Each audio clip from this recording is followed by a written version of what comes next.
bayan mo, mapasa amin ang kaharian mo. Sundin ang loob mo dito sa lupa para lang sa langit.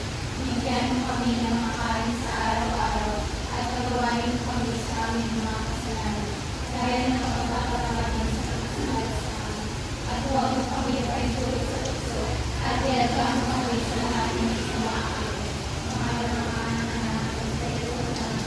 Sa bago ay magsukunay, pakiayos muna ng inyong mga upuan at ang pulot na ito ng mga basura na sigilan niyo sa inyong upuan. Tutulad sa samaan ay muli isang mapagpalang hapon sa inyong lahat.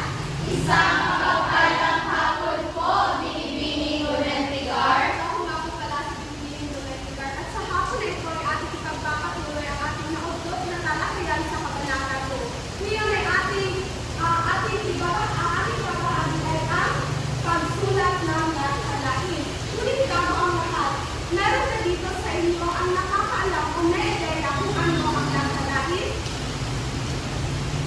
Yes, Binibining Mandal.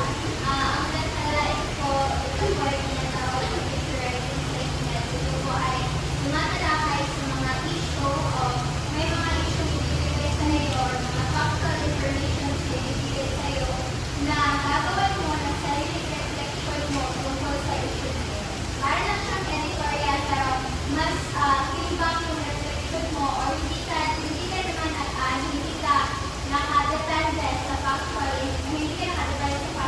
Bibigyan ka ng factual information pero nakadepende sa yung susundin mo yun or magawa ka ng sarili mong self-reflection. Tapos, more on flowery words here, yung mga words na matatalinahan or parang malalahan. Grabe salamat Binibining Mandal. So tama sa Binibining Mandal na. Tama sa Binibining Mandal na. Bigyan natin siya ng dalawang palakpak. So, ang lasalain klase ay isang salisay batay sa tunay na pangyayari na nagkakagay ng mga pagpapaliwanag, sandigan at impresyon ng simulan. Hindi ito kata-kata lamang.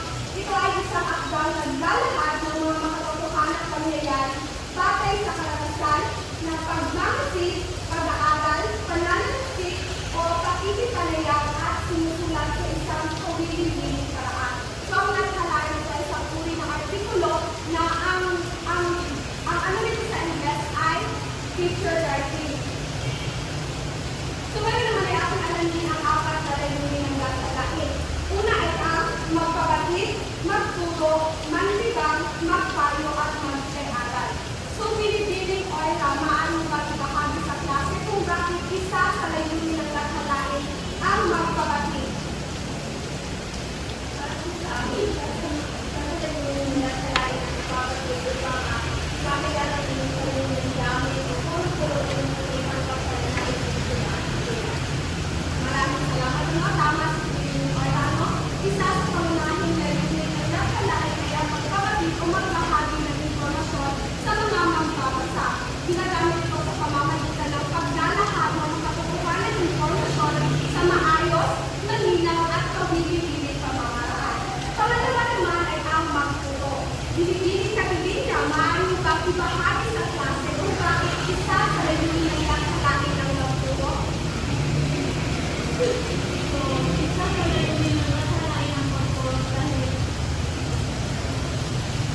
maaari rin silang gumamit ng mga salitang nakakatawa o mga kalitang nakakabigil nang sa gayon ay magpukaw at mapanatili ang interes ng mga mababasa.